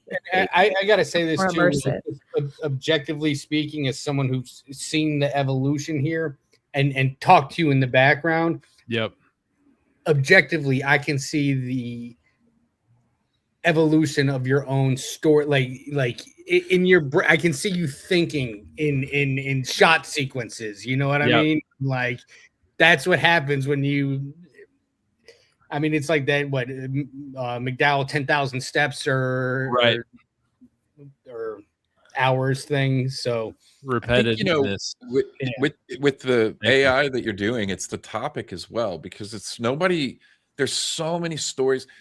I mean, if you're a fan of a lot of these different movies that are historical pieces and stuff like that, what I always end up asking myself is, why are we not doing more of these? I know there's millions of incredible stories of everything from, you know, like one versus 100, you know, like, or like a small group of you know, people versus insurmountable odds, and crazy stories of all sorts of stuff throughout history that they could be doing. And you're taking these little nuggets and you're making these little things, and people are actually getting to visualize them when they could have been doing this for a long time.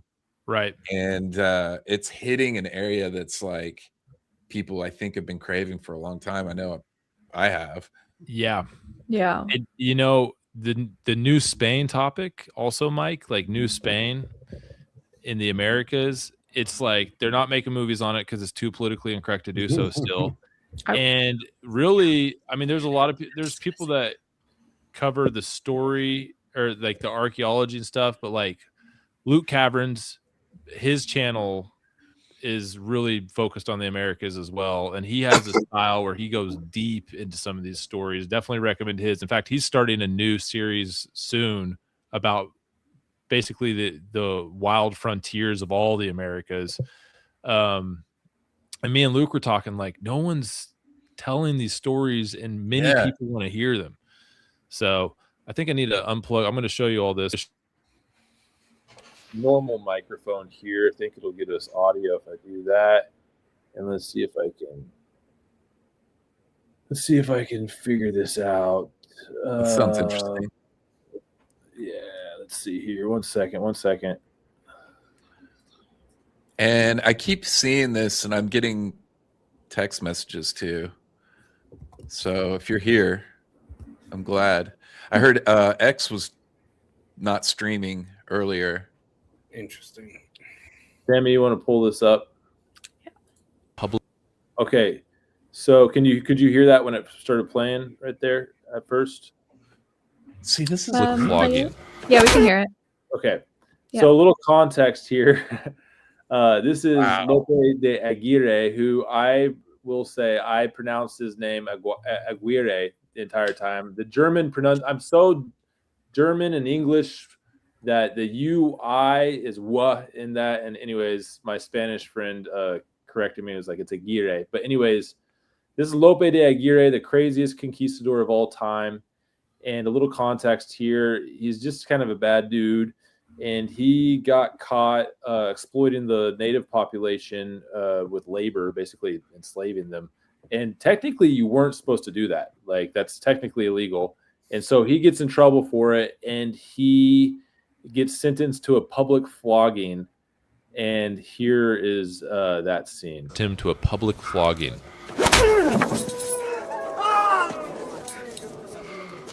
Oh my god. Te voy a matar.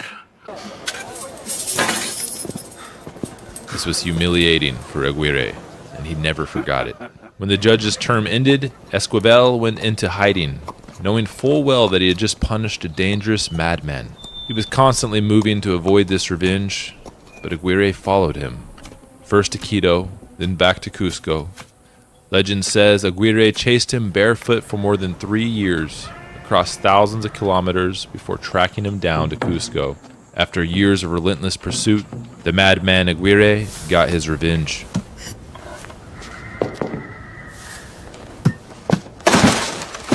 Espero que hayas tenido una confesión.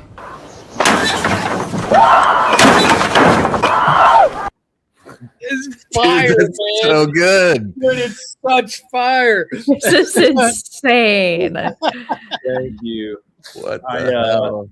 I know. And so I was just playing with this. Bro, I was totally captivated. Sorry to interrupt, but I was Right? just, I don't know how long that went on. I don't even know how long that was going on. I was just sitting here like enthralled with this, not reading the chat, not looking at anything else, just watching the story on screen unfold. That was crazy. You just held Mike's attention span for that entire time. Which is an amazing thing to do. I've had so much fun making this video. This is my first video where I've made character dialogues with their mouths moving. I've had a couple where they're screaming, like they're screaming in pain, but like it has the new update makes it really good, especially in Spanish. Spanish is like really good. And so what I'm going to do is I basically narrate the story, and then I have these little beats or these little sections where I let the actors take over. And I got some pretty crazy stuff. This next video might be a little rated R, actually. Hell Like, yeah. Dude, it's graphic freaking thing. amazing, man. Play that. And and so I, you know, this is what I envisioned. I knew this was going to get to this point, and so when people were like, you know, they didn't like the AI, I'm like, I just think it's going to be the future, and it's going to allow us to do some cool stuff. And yes, somebody said Werner Herzog. Yes, this is that story, Aguirre, High Desert. That's that story. Yeah, but also the alpaca news shit was dope too. Yeah, for sure.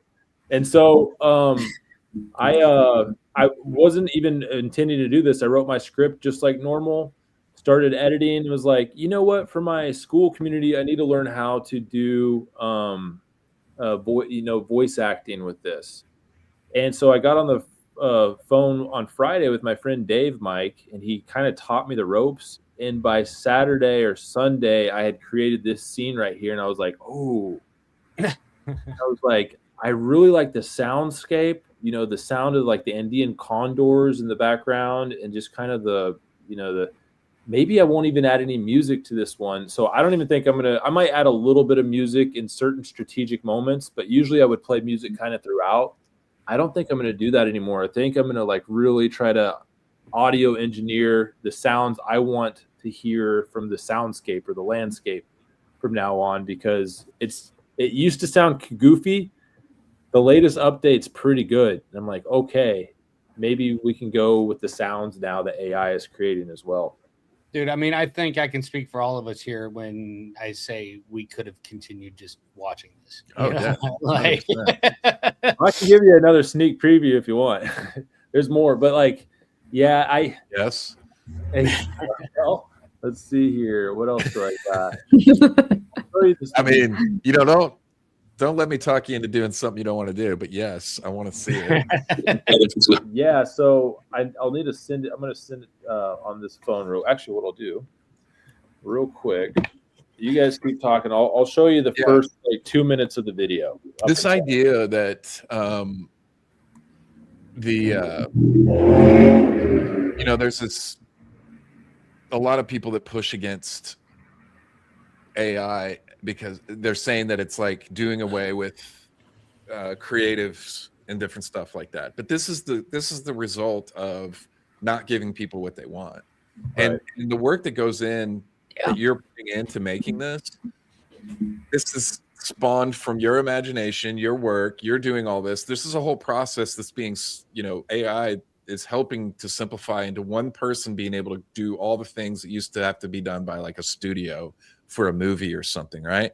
And this is going to take over because people are going to be creating what people want to see, which we're not getting from studios and production companies and things like that. We're sick of being inundated with just the same stories over and over and over again when there's just literally probably billions of stories that could be getting told.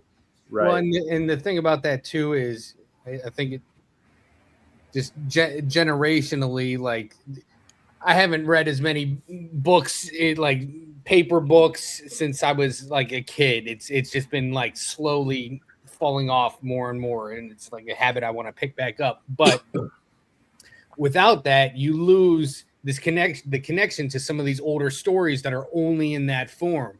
And now you have audiobooks and stuff like that, but the ability to be able to capture it in a visual medium, audio visual medium, number one, that for me as like the way I learn and absorb things, audio visual is the best way. Yeah, me too. So watching these stories, I retain stuff from your Spanish versus Aztec video that I would not have retained had I read it 10 years ago. Right, for sure. I've always been a visual learner. I think my IQ went up like a couple points when YouTube came out because like I struggled in high school before YouTube. This next one is like just basically act one or the leading up to what you all just saw. I should have showed you this first, probably. That's okay. We'll go a little More than glory. So, the thing I'm probably most proud about of this is the way I got this story is I had to translate 200 pages of text from Spanish to English for me to like even read it from like an account of this that was written in like the 1700s. So several generations afterwards of the story. And then I created the story from here. So here's about 2 minutes if you all can bear this. So here we go. Gold more than glory was what pushed men to leave home and risk everything in distant lands.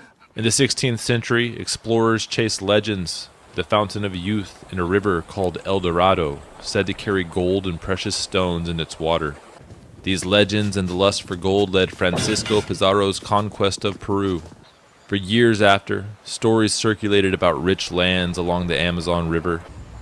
During the first Spanish expedition of the river, Captain Orellana claimed to have seen evidence of this during his disastrous expedition that left most of his men dead. Years later, around 1548, a group of Brazilian Indians arrived in Peru. They said that 12,000 of their people had set out by canoe along the Great River with their families, and that after more than 10 years of travel, only 300 survived. They spoke of many hardships, but above all, they described a powerful province called Amagua, said to have wealth beyond measure. These reports persuaded officials of Peru to send Pedro de Orsua on an expedition to conquer the Amaguas in those distant and unknown lands. What follows is the story of that failed conquest, one of the most chaotic and violent disasters of an expedition in the history of New Spain. The main character in today's story is Lope de Aguirre. He was born in the town of Anate in Basque Country. Like many young men of his generation, sailed to the New World looking for fortune. He arrived in Peru ready to make a name for himself with a sword in hand. Years later, Aguirre found himself on the losing side of a rebellion, which ended in Gonzalo Pizarro having his head chopped off and his co-conspirators arrested. Muerte a todos los traidores y ¡viva el rey!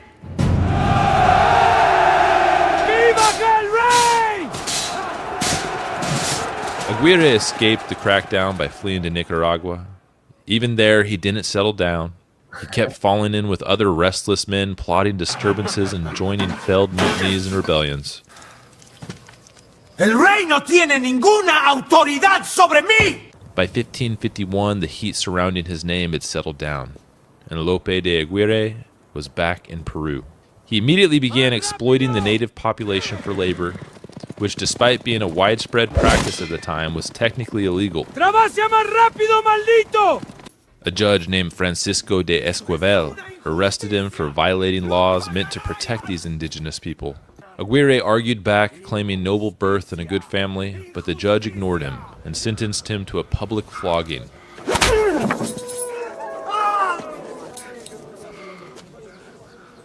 Te voy a matar. Gold. That's it there. Real quick before you, I just want to say this scene right here is Mike trying to communicate another language. Paul, they described a powerful Hey, province called hold on. Will you Amago. fast forward a little bit? Keep going. Right there. This is amazing.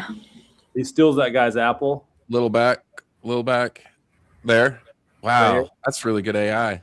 So for this scene, I haven't created the visuals for it yet because I haven't got to that part yet. That'll be kind of a teasing. Like, I mean, it's still a little off. It doesn't quite, capture you, but right. But yeah, that's what this is going to be. Lope de Aguirre, and I wasn't even going to do this guy, and then started reading a little bit more. I knew about him. I had him in like my queue and started reading more. And I was like, holy shit. Like, this is like actually the craziest story I've ever heard in my life. Spoiler alert. This dude tries to rebel against the king. We'll just put it that way. I won't give it all away from you. And it gets crazy. It gets absolute chaos, like mutiny at its finest. And this is one bad dude right here. The title of this video will be The Craziest Conquistador of All Time. That's cool. Yeah. Perfect. Hell yeah. Absolutely perfect. Yeah, it's amazing. I'm so excited. So Dude, excited it's to watch it. phenomenal, man. Like it's movie quality, man. Yeah, we'll hopefully in a couple years, it's like, or 6 months, I'm able to create something that would be, 6 months, a year, whatever these updates do, that'd be hard to distinguish. So Shit, in a couple of years, you'll it'll be like just immersive. Like you'll just be able to be the conquistador. go back in time, maybe time travel. I don't know. I mean, at the rate things are You should going, put your face on See every it main firsthand. character that you have in all of your AI videos. That would I would get canceled if I was turned on for that. I'm already getting grief for even making these videos by some people. You should sneak yourself in the crazy. background. Just put your face on one of the That's just like like a Where's Waldo thing, and then people in the comments can be like, "Oh, I found them at 30 minutes, 20 seconds." like the Marvel director. I'm totally blanking on his name. He's in every single. He like always puts himself in his movies as like a side character. Anthony Russo, yeah. So I kind of am Or doing he's- I think that's him. I've been using 11 Labs. There's a few audio things that the AI doesn't do well that I did some voice acting for in this one. Oh snap! One of them is a rated R scene. I don't necessarily want to say what I did because it's kind of embarrassing, but you can change your voice to someone else's voice. And this next video is gonna have it all. You have to do some voiceover where you're like, Just spit my water out. Face. Look at that face. There may or may not be an insinuated sex scene in the next video. So, which it fits in the story. I'm not like being weird about it. Well, the scene is kind of weird, but it's funny. So I did a little. So Will makes a cameo officially. All right. John Favreau, yes, word of mouth, guys. Sorry, That's great. that's funny. That's great. Basically, one of the reasons this rebellion happened is people got jealous that the captain brought a girl with him on this expedition, and no one else was able to bring a girl, and so they got jealous of him, and they killed him. so yeah. So, but I've done some voice acting, not just there. There's been a couple other times where I did the voice acting and I'd say it in Spanish and then change it to however I want in 11 Labs. There's all kinds of crazy stuff you can do. You can actually do the acting. So if it's like that's not, I can do it with my iPhone. If it's just a scene that's like him sitting down at like a fire and it was just, you wanted to like get the facial expressions, I could do that myself, do the acting, put it into this AI thing. Is that Kling? Kling does it with Higgsfield, but then you can also do it in 11 Labs maybe. But with Higgsfield, you can do some stuff like this as well on Higgsfield. So it wouldn't necessarily be Kling, but it could use Kling. Anyways, and then it would change it into the reference character that you put in the scene, and it would be your acting. Like it's really amazing. So that's cool. Yeah, I feel like I'm gonna need a disclaimer soon at the beginning of all my videos. Like, this is 100% in the field. No, I highly recommend you do that because on Facebook, 2 of my most watched videos lately are me, the way I open up, because a lot of people, when I posted the Chachapoyas Peru with the statues, you know, a lot of people use that as being AI. So I started kind of feeding into that troll a little bit. And anytime I would have like a badass like drone shot on Facebook, I would begin the video with, "This is not AI." I remember seeing that, yeah. And then it would cause people in the comments to start arguing about whether it was or was not AI. And it wasn't. Like, it truly wasn't. I wasn't lying. But people are like, "No, it's AI." I'll tell you what, that's the best. When there's conflict in the comments, that's what's best. Like, that's what's best. Man, my Spanish video, it's always going. I actually just made one today with the Chachapoyas mummies, and I put, "This is not AI." It's probably backwards, you can't see it, but it really does look AI, but it's not. That's a real photo, their image that I took in the Lema Bamba Museum. Bamba, yeah. That's but yeah, so you should do that, Ro. We'll put, "This is not AI," and people will be like, "Well, then it must be AI," and it'll go crazy. Yeah. That's in part like, what I love about this. What I love about anything. That it's, and you got me wanting to show clips, but none of it's ready. Man, yours is really good though. The sneak peek you showed me. Let me see. I'm so excited to watch. Hey, we all have some really cool things coming out soon. Wandering Wolf's getting some exclusives tonight. I know. Raul gonna. I was teasing it earlier, Raul. I guess you were here for it. And then YouTube is not working. Really? Yeah, apparently YouTube's having some issues tonight. X was earlier too. Oh yeah. Must be the weather. I mean, my internet's barely holding on right now. Is it some space weather? Space isn't real. I don't know. All right, are we waiting? I'll show a clip. Let me see. I love it. This is straight. I like that we just abandoned our trip planning. We're like, we're good. Okay. Did I interrupt? I'm sorry. No. It's fine. I'm excited. Show us. How dare you? This is way more interesting. Yeah, YouTube down in UK. Down in where I live. I don't know if people know where I live. Let's see here. Sammy, do you have a behind the scenes? Maybe. Do you really? Probably. I could probably find something. All right, this is rough edit, rough cut. I gotta press. Lo que vamos a visitar en sí son una necrópolis, ¿ya? De tumbas hay cantidad, y el detalle es que muchas veces la pregunta de dónde llegaron o cómo llegaron a enterrarse en esa zona. Entonces, hay varios pueblos en las cumbres estratégicamente ubicados con la finalidad de defensa. Usted sabe.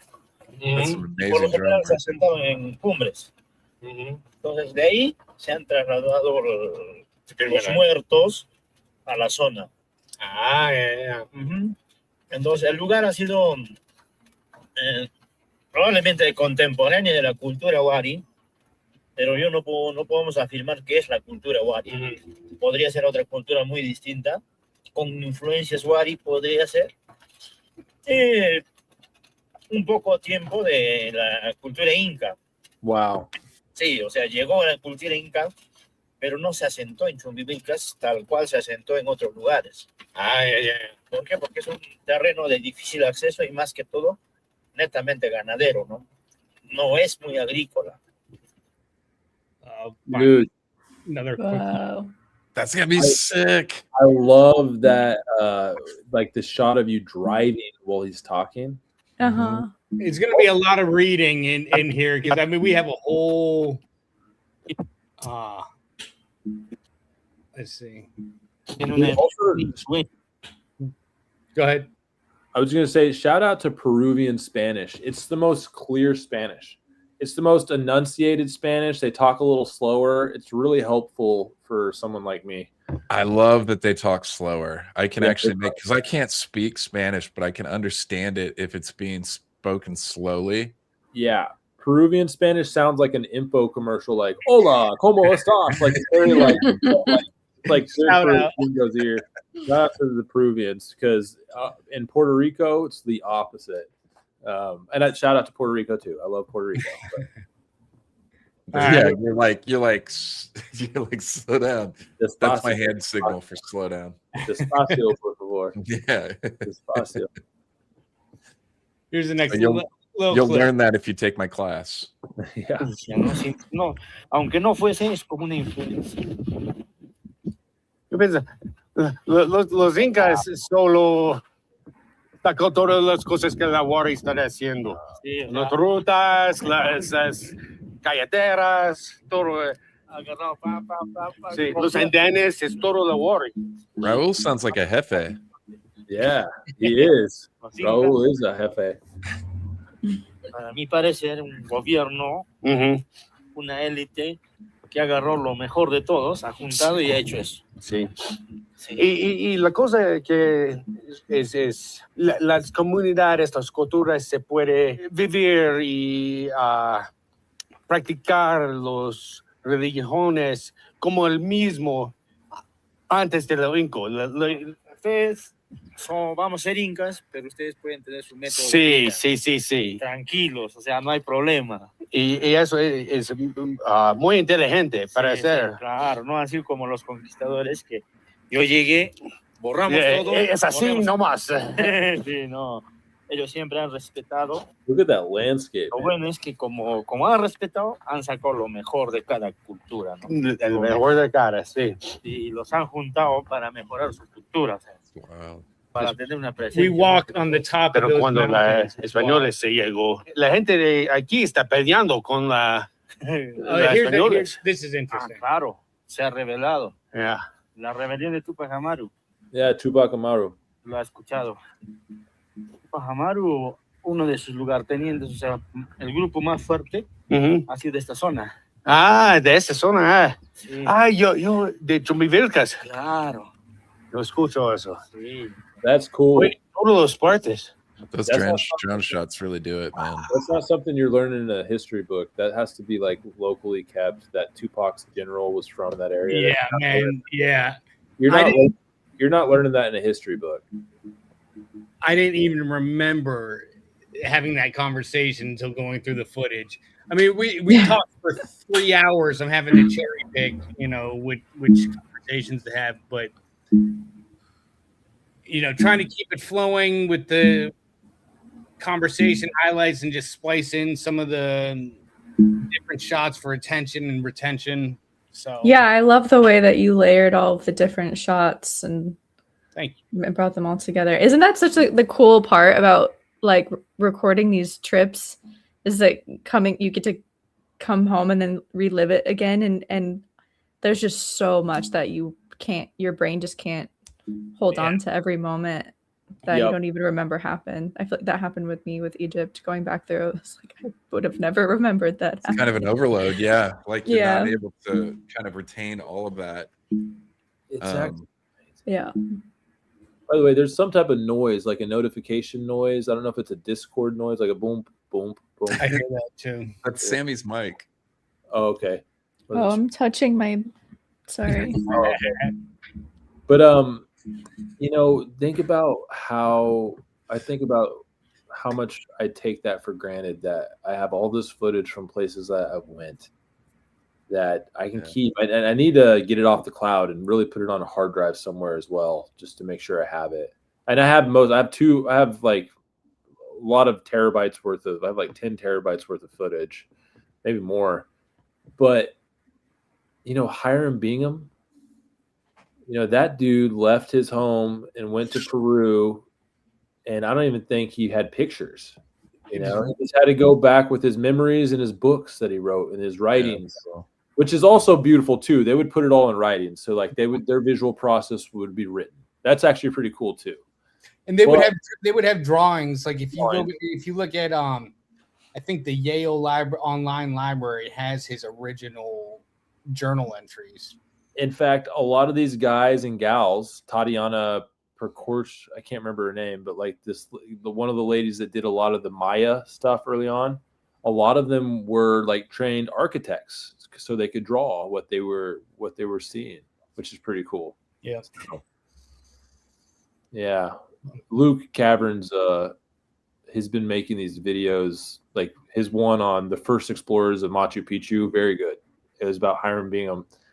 And when I was watching it, I was just like, dude, I had read the book Turn Right at Machu Picchu. Highly recommend that book. But this guy just like told his wife, was like, honey, I'm going to Peru for 4 years. Watch the kids. I'll be back. This is what I do for work. And he just left and went and explored and came back. I think he was sending them money somehow. I don't know what was going on. Or actually, she was rich. I think she was rich. Yeah, yeah. You got a sugar mama. Yeah, pretty much. Yeah. Anyways, I just watched Luke's newest one, the First Explorers of the Olmec, and like, same stuff. Like it still is. Here's the thing, though. We got our first explorer of many of these places right here in this still the Wild West in Peru in many ways. Like, I mean, what he's saying in this video is there's over 500 of these tombs and 350 are registered. They're just all throughout these 4 canyons in this region. And I mean, it's wild. This is the stuff I showed on Rogan, some of the clips, and he was just like, what's going on with all these dead people? Yeah, he was shocked. Yeah. I don't know if Rogan knew the extent of like, I know he knew how badass you were. He invited you on, but like there was several things that shocked him. You could tell, like he was like, whoa, dude, like wasn't expecting that. And we only made it through a fifth of what I brought. So yeah, you got to go back on, man, and go over all this stuff. Cool. I don't think people really understand it's not just the sites down there and all the looting and different places that are still undiscovered or non-documented and stuff, but it's the culture currently in place there with the governmental system and all. I mean, they have a new president as of what, like yesterday or something? Yeah, I think so. I mean, they've got a history for the last 30 years of 8 of the last presidents are locked up. Why would you even want to be president at this point? Oh, I have no idea. And so there's this whole, almost like one of the things that we really pointed out in that video of Egypt that we just did was the juxtaposition between this country of Egypt being defined by its ancient past and how that butts up against the modern culture of the country and managing that and everything. And Peru really, if anybody compares to that, it's Peru. Any other place in the world, it's Peru. In terms of it being defined by its past, its ancient past, dictating much of what's going on currently in society there today, and it all being interwoven together. Yep. Very similar. Those ancient people, of course, they had their own interruptions when other ones would, they were all conquering each other, but it was only interrupted by this extreme outside force, the Spaniards, 500 years ago. Yeah. And so, that's the echoes and the ripples are still happening right now, it's crazy. Yeah. Well, and Joe Rogan said he would like to do it again sometime. He said that on air, I'm pretty sure. He did. We'll see. I'll wait for another Twitter DM. Well, you'll be back in Austin. You'll be back in Austin in October. That's right. Wait, is that how you got your invite? Just through Twitter? You said quick Twitter. Oh my gosh. He said, "Hey brother, love to have you on the show." Yes. That was it. So easy. That was And it. did you That's say, amazing. okay? I was like, all right. Tell me when. I'll think about that. How long do you need for me to tell you? Well, so I sent him my email, and then his guy gets in touch with me, and he was like, "We can either do it in 3 weeks or a couple of months." And I was like, "I'll get ready. Let's do it." Wow, that's sick. That's so cool. It was. I told Will and Mike, like, it was very streamlined, very like you're in, you exchange pleasantries, and then before I knew it, you're recording, and then like you sat down and they push record. Yeah, I mean, I couldn't even turn off my phone. He put on his headphones. I was still trying to put mine on, and then it ends and a little recap. But I mean, after it ended, I was there for, I don't know, like 5 or 6, maybe 10 minutes. And then, so I didn't even know how it went until afterwards when he invited me to the Comedy Mothership, and he did a set which was awesome to see, and just all these comedians I'd only seen on like TV, and so it was really neat. And then the security comes to get me and brings me backstage, and Joe's there, and it's just so warm and so friendly and kind. And then other comedians come in. And he's like, "Yo, you have to meet Raul. Raul is finding these pyramids in Peru. It will blow your mind." Just like all hyped and amped up. And I was like, "Oh, it went well. Excellent." You're definitely, you know what I mean? You're definitely getting the invite back. Yeah, it was awesome. It was. Yeah. You delivered an episode that will be very like memorable for him. Like, it's like if you read the comments, a lot of people were like, he sometimes, I mean, he's the biggest podcast in the world, so he's got to branch out. And so his audience will be like, "Oh, I don't like this guy," or "I don't like this guy." They liked you. They were very excited to have you. So I don't know, man. Somebody else won most influential podcast of all time, like a few weeks ago or something. Did right? you see what Rogan said about that? No, what did he say? I didn't even know this. He actually did get invited to be nominated, but you have to fill out a $500 application fee. And he was like, "Screw you guys." He's like, "So I can be in the running for the best podcast." Like I am. I'm not being. He was like, "I'm not bragging. I just am by numbers the best podcast in the world. You're gonna make me pay $500 so you can tell me that? No." And he's who did they say? Some organization. Oh, who was it? Who won? I can't. Yeah.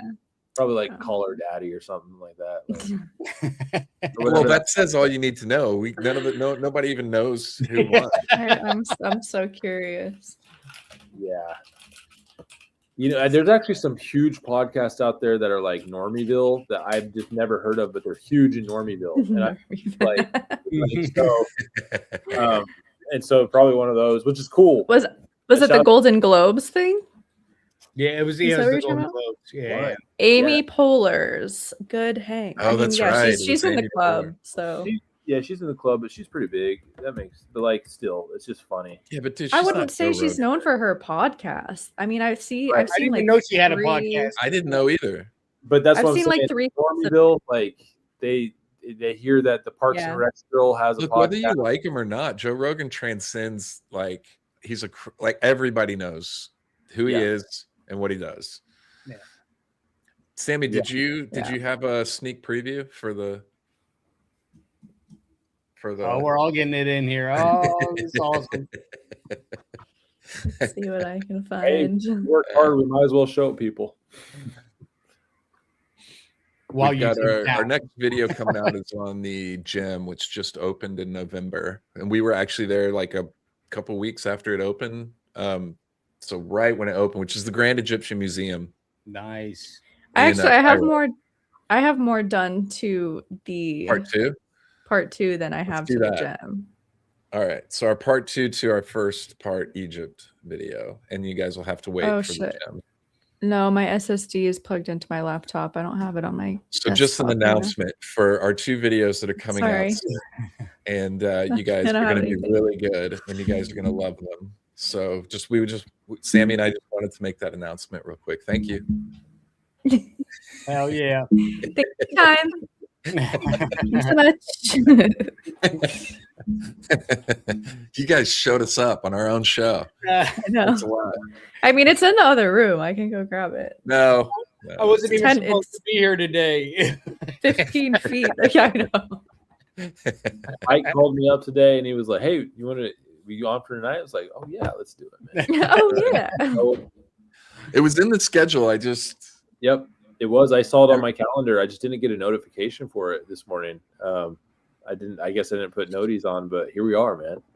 Here we are. We did it anyways. And well, I had on the schedule for all 3 of us, for Raul and Will to be on. But I think I never sent a message to Raul. Yeah. And then I had the thumbnail made with you in it, Raul. So I didn't know that you'd be here, but surprise! I just felt it. I felt it. Well, I think what I was trying to do is we were going to do after that week, but we were going to do a stream, but it was Sunday, and that was the Super Bowl. And then I thought we might do. It was really me not following up on anything. So I thought it's funny because last Sunday, 2 days ago, Sunday, I was like, it was like the time we usually do something, and I just felt a twinge. I was like, something usually happens now. Well, I'll talk to Mike later this week, and we'll figure it out for next week. Well, you and I, we have something we can give Will shit about, since we gave you shit about not going to Indonesia. Oh yeah, man. Yeah, lay it on him, man.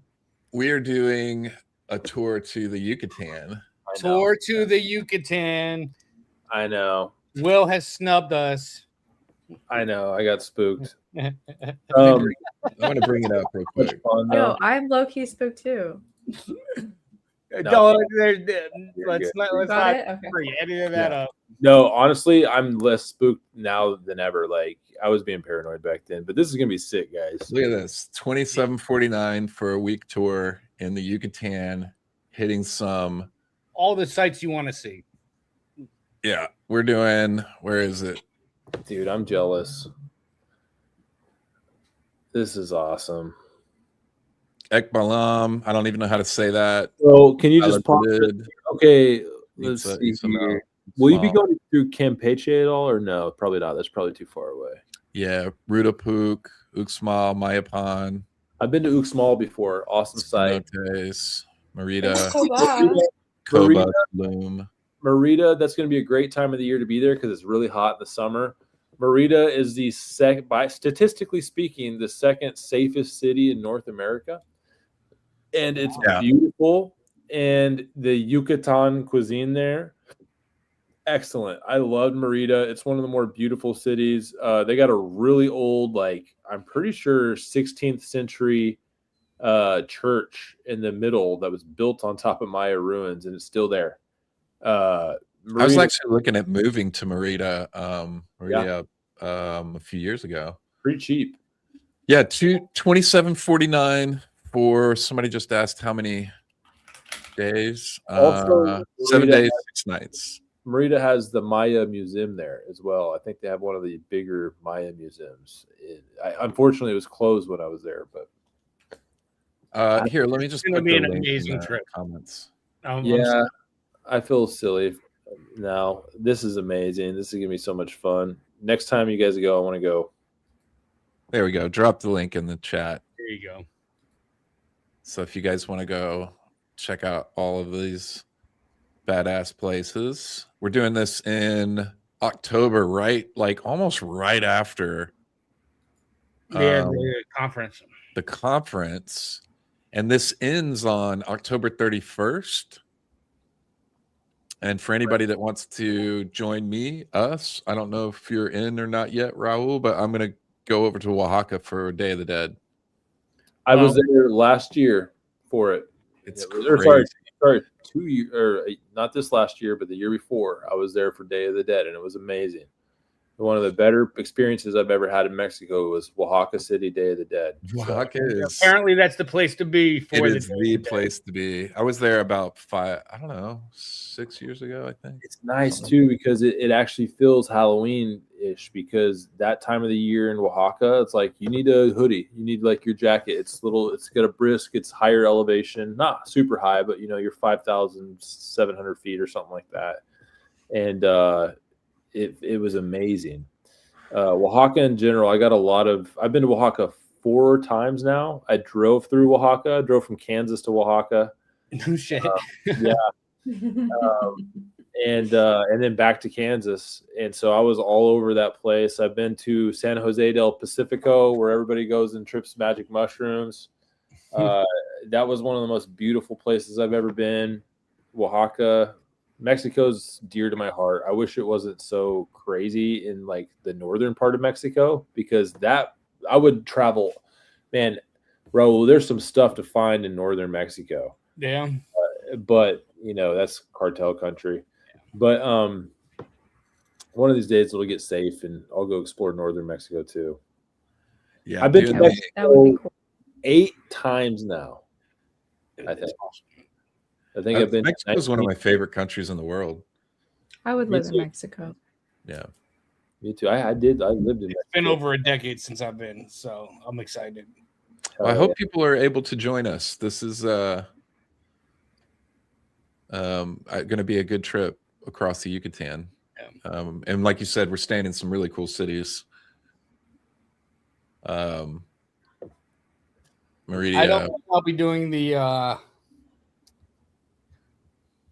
Oaxaca portion afterwards for the Day of the Dead because I need to prepare for my tour with Hugh Newman, which is just you're going back to back. You're doing a conference, Yucatan tour, and then Peru tour. Yeah. Just like bam, bam, bam. I want to, and none of that's attributed to the Rogan effect either. That was all like pre-planned beforehand. So, hell yeah, I'm stoked for all of that. Shoot, imagine what 27 is going to look like. I'm trying to start my own tours. Nice. To some of these places where I've made the connections with the people who, I mean, you literally have to get through their property to get to some of these archaeological sites. And there's some cool, like little subscription services where you can build your own tours. I'll send you one because I was trying to build that one in Colombia. Oh yeah. Let me know. I'm shopping around right now. So yeah. It's also a matter of like there's so many logistics to have to be mindful of because some of these towns don't have you got to build in travel time to the nearest town with like good amenities. You know what I mean? So I'll just tell you now, it's wetravel.com. Check that out. WeTravel, okay. Oh, I think I remember I saw that when you. I've used them for something. I think I was trying to do. They do personal trips too and stuff. They'll set you up like.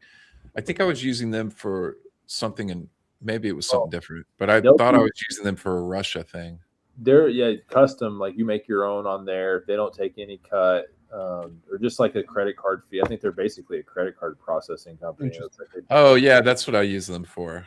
A subscription. But yeah, and then you can set it up all there. Because I had that Columbia one set up. Yeah, with Luke. Right, and Mike. But then the FARC kidnapped like 30 Colombian soldiers in the town we were staying. Yeah, probably. So I was like, all right, we'll to scrap that one for the time being. Yeah. Well, I'm gonna have to roll, you guys. This was unplanned, but thank you for letting me join. This was awesome, and thanks for joining. Thanks for coming on. I'm excited to see your full video. Yeah, thanks for thinking of us. Good to see you. I'm gonna give you my hype points. Hype it up. Nice, thank you, brother. Thank you. All right, let's give him a round of applause here for Raul. Thank you, sir. All right, y'all. Thank Good you, to and see you. talk soon. See you, Raul. Bye. Yeah, we might as well wrap it up. It's been a good one. Yeah. Thanks for having me on again. Thanks for coming. Thanks for coming. Yeah, You're I think like third official, unofficial host. I think we've got a good announcement next week. I think possibly in the next week or two, which will be cool. So I hope everybody comes back around for that. I think that'll be really exciting. And then Sammy, should we plug let's put the conference up. We got a new webpage for the conferences, which you'll be speaking at, right? Thank you, Tom. I appreciate it. Thank you. Let's see. And thank you, chat. Let's drop that in chat. Do you mind doing that, Sammy? Yeah. So this will be new website, questforancients.com is where you can get your tickets for Sedona and Austin, Texas. Thank you, Pedro. Thank you, Tom. Just so everybody knows. Hope to see you somewhere. We're doing a lot of things between the three of us. I hope that's not overwhelming. We got a Yucatan tour, 2 conferences. We got videos coming out. People are going on Rogan. What the heck is going on? So much going on. Such a cool community. Sammy got a job. People, I got a job, guys. Yeah. I'm moving. I don't say where, but I'm moving just down the road from where I live to a different town. So I'm doing that tomorrow morning. I got a lot. Wow. Good luck with that. Thanks for taking the time to be with us tonight then. Yeah. For sure. You got help? You got a moving company? Nah, I'm doing it all myself. I don't got much. Will's got like everything that he owns is in like 2 bags. They're my Armageddon bags. I've never seen anybody. I am the opposite. So much stuff. Pretty low maintenance with materials. That's nice. I try to save my money, and I live in little tiny studios, ideally near a cool place, and I don't have much. So Pedro asked about the book. We're just doing the back end stuff, like it's pricing and doing the description for the Amazon link.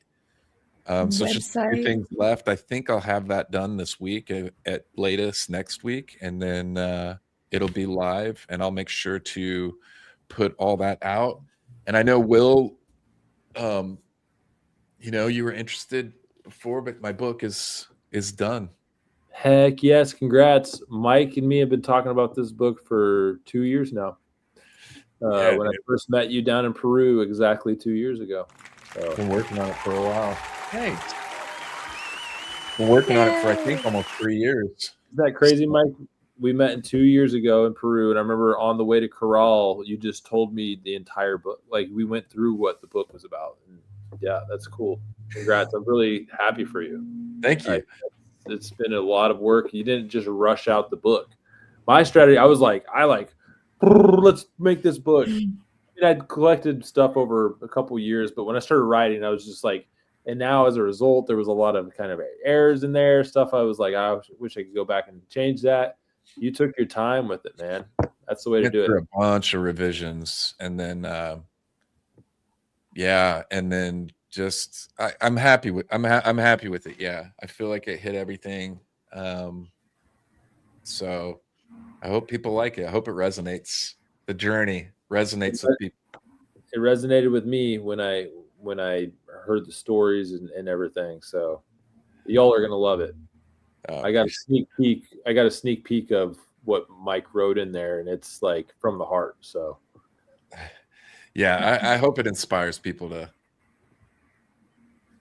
I don't know, find a path that works for them in life. Because otherwise, what are we doing? You know, for sure. What are we doing? What are we doing? We're wrapping it up. That's what we're doing. Yeah, I want to say thank you to everyone in the chat too. There was a bunch of really kind compliments and comments and stuff earlier. Everyone's been so great. I got a text message from one of my closest friends who who's watched tonight for the first time, said everyone is so nice to each other. I love how y'all hype each other up. Yeah, we've always we've always done that. Anytime I have like a genuine friendship with you, Raul, Luke Caverns, for those exact reasons, is like we actually watch each other's stuff and we're like and want each other to succeed. Yeah. Not secede. Not secede. Don't secede. Don't secede. Although it would be badass if Texas seceded and Puerto Rico. Yeah, it just like rose up. But yeah, no, we want each other to succeed. All ships sail with a rising tide. So yeah, there's no, what I have always enjoyed about, the us, including Sammy here, and the different groups of friends that we have within the community is there's no competition. It's a huge, that mentality. There is no competition. Dude, there's like 200 billion views to be passed around a day or something crazy like that. Yeah. And everybody's doing their own unique version of what they're doing. Yeah. There's literally no competition. Just only collaboration. Yeah. This scarcity mindset of the past kind of it's because a lot of the economy or whatever your gig was local. Yeah. Dude, and I guess there are niches on the internet, and sure, competition's good in a way if like you're just trying to get better yourself. Competition's great, but animosity towards someone that's like got more views than you on your video is so it's so cringe and so silly, and is immediately a loser's mindset. Like you're not gonna like get better. Yeah. If you're upset about that or have animosity. I love watching people's videos that are crushing it because I'm like, what did they do? Like I'll go science it up a little bit. I'll go Mr. Beast, like, ooh. And I'll, like Luke strategy. Luke had this Olmec video that blew up, and we were texting, and I think he was like, it's kind of off to a slow start. But then I watched it, and I was like, ooh, no, give it some time. I think this is probably going to be one of your better videos you've done in the last couple months. And it's his best. Like, it just, there's all kinds of things you can see to try to figure out what you can do best with your next video. And yeah, it's literally the definition of iron sharpening iron. Totally. Be your best self, and your friends will rise to the occasion as well, and vice versa. And wanting to support each other and getting better. Yeah. I feel like I won't give like too many details, but I feel like this is something we've just been talking about too, in the direction that we're wanting to go with building community and supporting other people. Obviously building community in like the larger context of people who love ancient history and want to go travel through the tours and stuff. but then also wanting to kind of like what you're doing while you're doing the school platform and wanting to like also find other ways of building community and supporting creatives through this route and everything that we've all learned and just the different skills that we've all picked up. And yeah, I think there's so much opportunity for everyone. Yep. And it's so fun. And it's so rewarding. So like share a piece of the pie, the never ending pie. When you're genuinely happy for someone, it makes your life better.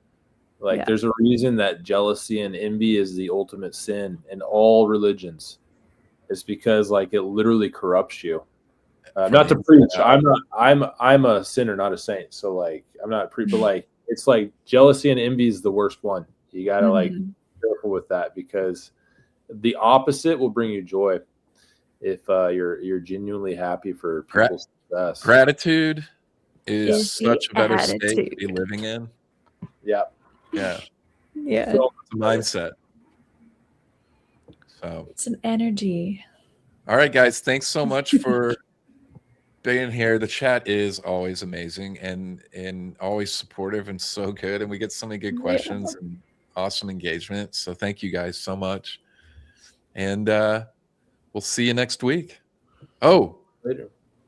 Oana Giosel next week. Next week. Very nice. It's gonna be a good one. I love her stuff. So make sure to tune in. Thank you, Will. Thank you all. Thank you, Will. All right. Later, guys. Later. Peace.